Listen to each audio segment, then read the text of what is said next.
Hello, welcome back to the next episode of the Tattooed Curry Geezer. It's Boxing Day today, and for all you lucky people, I've done a base gravy. It's already done. I'm doing the introduction after I've done it. Now, base gravy is how the British Indian restaurants knock out the curry so quick. The takeaways, the restaurants. With this stuff, you can have a curry done in 5-6 minutes. That's why they do it. It's all prep work. Watch the video, learn how to do it, get some containers, and it will make your curry making 100 times easier. Base gravy, Tattooed Curry Geezer style. Right, one thing we are going to do, we're going to make a garam masala water. So we've got your star anise, your cardamom, your cassia bark and your bay leaves. Now if you've got some cloves, chuck 5 or 6 of them in as well. I haven't got any, so obviously I'm not going to use them. So all that will be going straight into my already boiling water.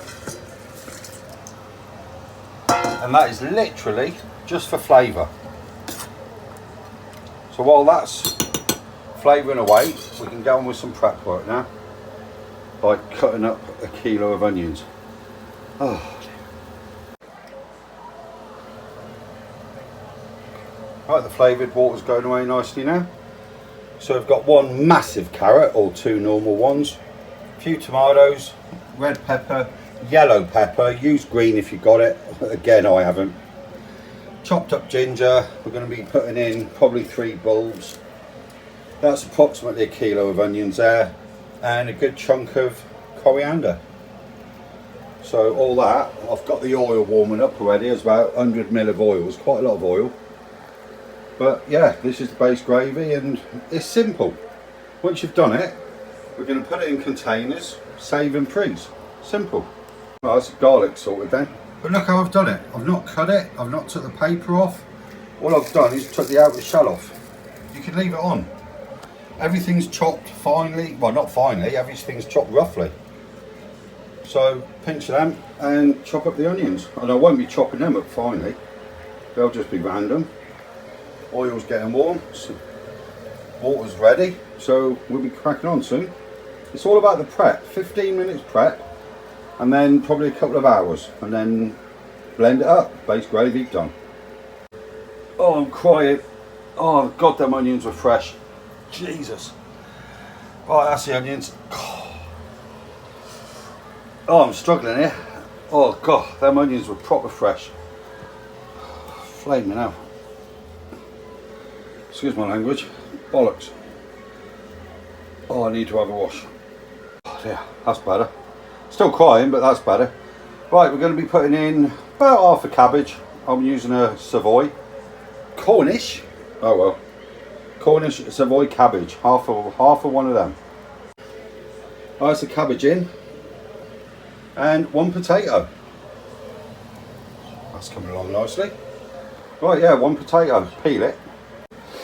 Okay, that's the potatoes cut. Left a bit of skin on, won't hurt. So, because I like it sweet, I've added more peppers, like a red and a yellow instead of a red and a green, because the green ones aren't sweet at all. I also like it sweet, so I've added extra carrot. So, if you don't want it as sweet as I like it, just don't put so much carrot in. Carrot's the main sweetness.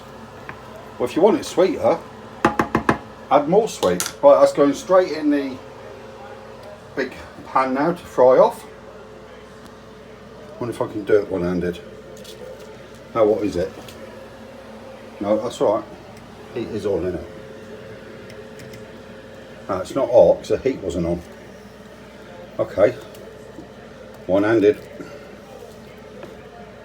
Blimey, that's heavy. Yeah, just literally lob it all in. We'll be going in with some coriander in a minute as well. All the bits that will either go in the bin or in the pot. Might as well chuck them in. Then give it all a good stir. Right, that's all in now. I'll remember to put the heat on this time. That's getting close to being done. So we're going to drain that. And I will chuck the hard spices away, but you can keep them, pestle and mortar, blend them, and you've got yourself a little garam masala there. but I've no need for them, so I will chuck them away.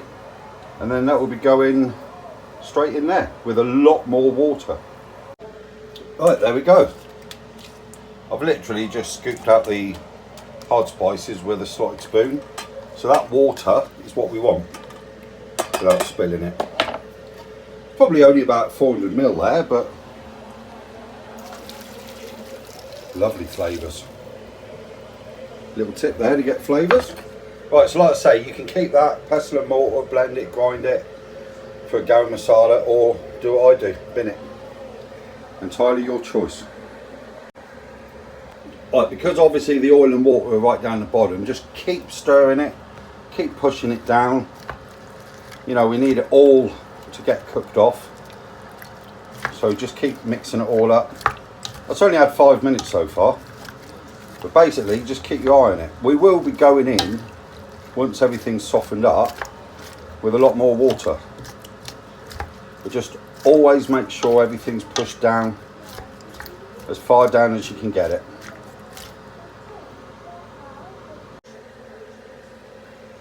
While I'm at this stage, I will go in with the tomato puree. I will be putting in 5 tablespoons of that.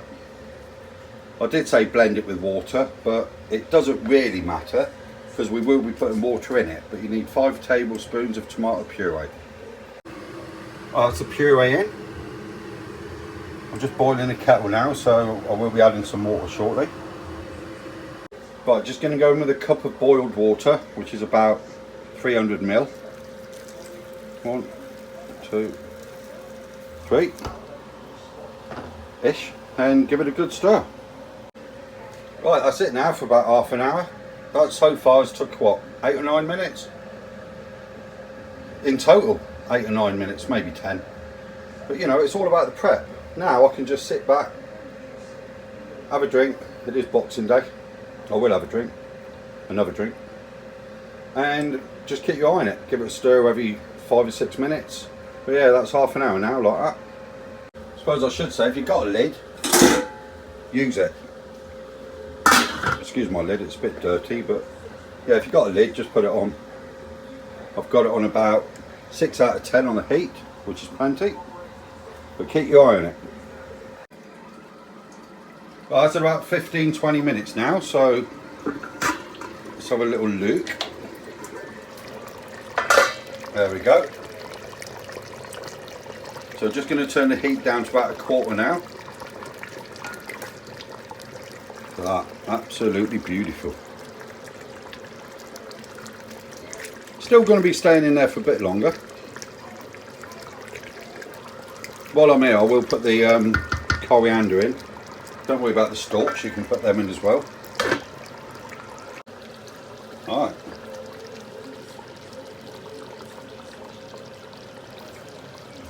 That's enough for the coriander, a nice handful.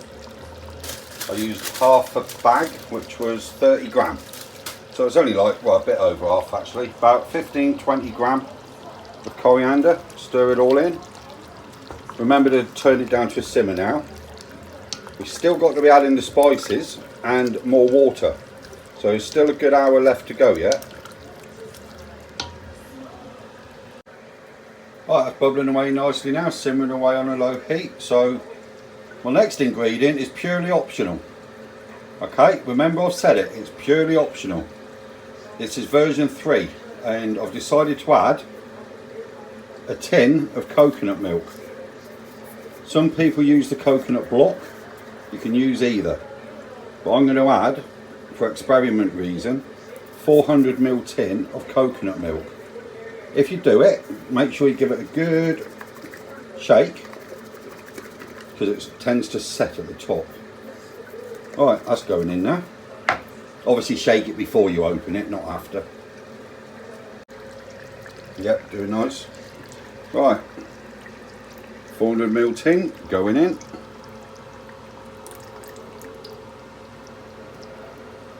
Perfect. Stir it in, put the lid back on. Right, that's all the spices mixed in now. So I did use clove powder, if you noticed, because I didn't use cloves earlier. So I did use a little bit of ground cloves. Obviously that would have been in the garam masala water. Right, that's my kettle boiled. In with more water. 1, 2, 3, 4, 5. That's about 600, 700 ml. And just bring that up to a simmer, let it simmer away for another 10-15 minutes. We'll be ready to blend soon. Right, just added my salt and pepper. Do not add too much, okay? Now I like a lot of salt, but I've only added just a tablespoon, okay? And in this amount of portion, it's not a lot. Half a tablespoon of pepper, 1 tablespoon of salt. Okay, because if you make it too salty, that's it, you're screwed. You can always add when you make your main curry, which is what this is all about, to make it easy. Right, give it a bit more time now, and I will be putting some more water in it. Right, time for some more water. That's a full kettle, which won't all be going in. 3, 4, 5, 6, 7, 8.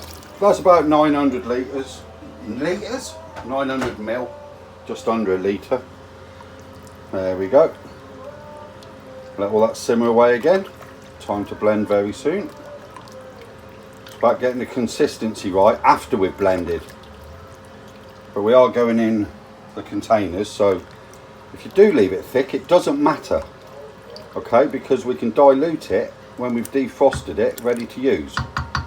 So don't worry too much about getting the consistency right now.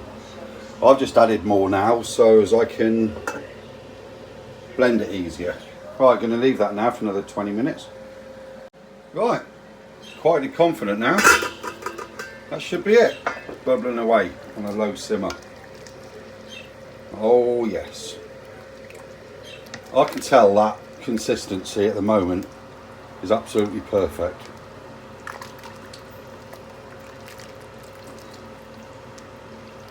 Time to blend. Now it's up to you how you blend it. You can get one of them white handled long stick things that go yellow the first time you use it, or you can just use a conventional blender with a jug, and that's how I do it. Probably be about 3 or 4 different goes, but right, I'm going to get my casserole dish out and put it in there. Yeah, this is the fun part now. So with my spoon into the jug, blend it up and into my casserole pot. Right, that's one jug done. There we go. That is base gravy. From that, into that, into that. Easy. Right, probably got another 2 or 3 more to do. Just one quick tip, don't fill, if you're using a jug like me, don't fill it to the top, because it'll blow the lid off. If you put your hand on the lid, it'll blow your hand off with it. You know, just 3/4 full like that, and make sure there's plenty of liquid in there as well. Right, that's it. There's your base gravy. Well, my base gravy. Beautiful consistency. Absolutely perfect. If you want a bit runnier now, then add more water. It's quite simple really. So time to put them in the containers. Alright, there we have it then guys, that's how we do it. Don't fill it all the way to the top because it is going in the freezer. Estimation, that's a 6 litre pot, which is over half full, so I'm going to guess there's about 3.5 to 4 litres in there. And we normally use about 300 ml per double curry, so there's plenty in there. Once that's cooled down, the lid will go on. Yes, I know I'll put it on now, but once it's cooled down, the lid will go on. That'll be going in the freezer. So please give me a like, please give me a thumbs up, please subscribe, please find me on Facebook, please find me on Instagram, the Tattooed Curry Geezer, so you can watch and learn what curries I make with this base gravy. British Indian restaurant style based gravy. There we go. Tattooed curry geezer. Out.